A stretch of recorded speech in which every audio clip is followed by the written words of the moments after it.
पहले बताया गया कि प्रेयर के जस्ट बाद एक कोई सीखने वाली कहानी हो जाएगी, उसके बाद अटेंडेंस लगेगी, फिर पढ़ाई शुरू हो जाएगी, जैसे पहला पीरियड, दूसरा, तीसरा, इस तरह से लंच तक, उसके बाद लंच के बाद फिर।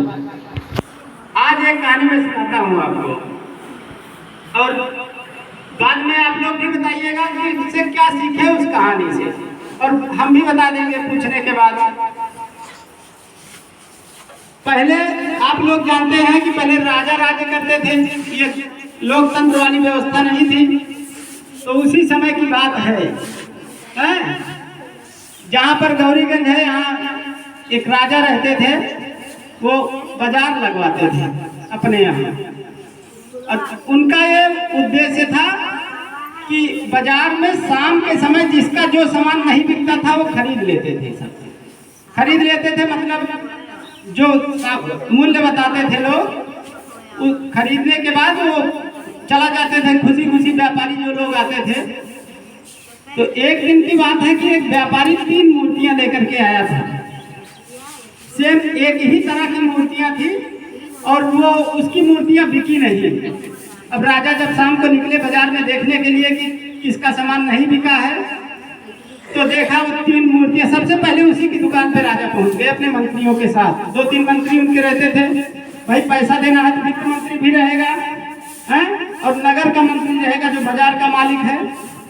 तो देखा कि 3 मूर्तियां रखे हुए बैठा, उससे पूछा क्या बात है भाई?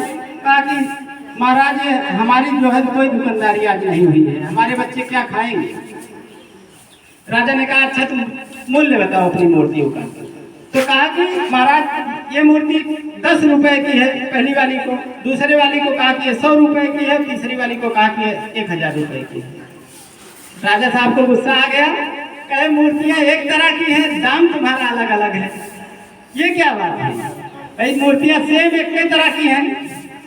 तो कहा कि राजा साहब आपके यहाँ कोई अगर विद्वान मंत्री आपका हो या आप ही, तो इनका परीक्षण करवा लीजिए, अब तब जान जाएंगे आप कि कैसे इनका मूल्य कैसे ज्यादा है। देखने में एकदम सेम लग रही है, तो किसका मूल्य कम किसका मूल्य ज्यादा है। राजा ने अपने मंत्री से कहा, उनका जो एक मंत्री वो जाते थे, खाली मंत्री उनके साथ साथ रहते थे, कुछ बोलते बोलते नहीं थे। उनसे उन्होंने पूछा कि परीक्षण करिए, और उन मंत्री ने क्या किया, तिनका उठाया एक,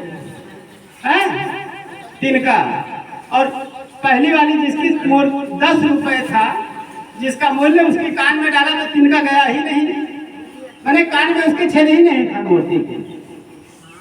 तो और फिर उसके बाद दूसरी वाली को डाला, तो जब तिनका डाला एक तरफ से दूसरी तरफ से निकल गया, और इसी तरह तीसरी वाली मूर्ति के जब कान में डाला तिनका, तो चला तो गया लेकिन बाहर नहीं निकला।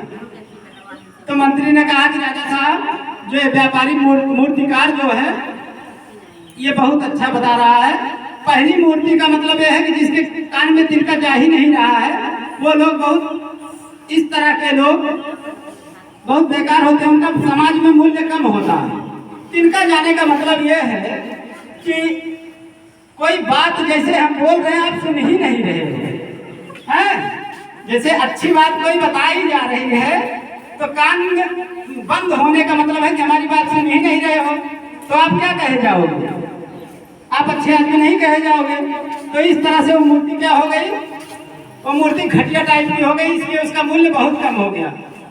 दूसरी वाली मूर्ति जो 100 रुपया जिसका मूल्य था, अब उसका परीक्षण कहा कि राजा साहब ये दूसरों की बात, इस टाइप के जो समाज में लोग हैं वो दूसरे की बात सुनते तो हैं लेकिन ग्रहण नहीं करते, निकाल देते हैं, इसलिए जो है उनसे पहले वाले से थोड़ा ठीक है?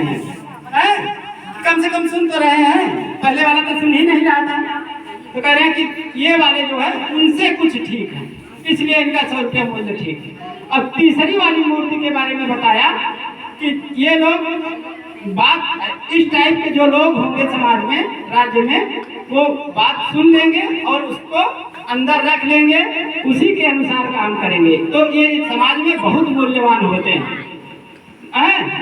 तो ये रहा 3 मूर्तियों की को दिखा करके उसने समाज का आईना दिखा दिया था व्यापारी ने, और मंत्री ने कहा कि बहुत अच्छा है, और राजा ने फिर कितना पैसा दिया, 100, 10 रुपए, 100 रुपए और 1000, मैंने कितना हो गया?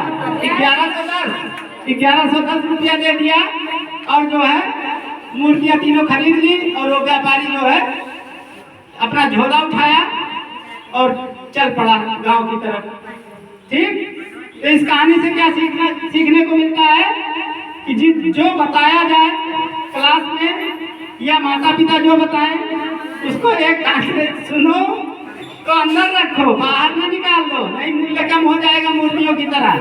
ठीक है, समझ में आ गया है?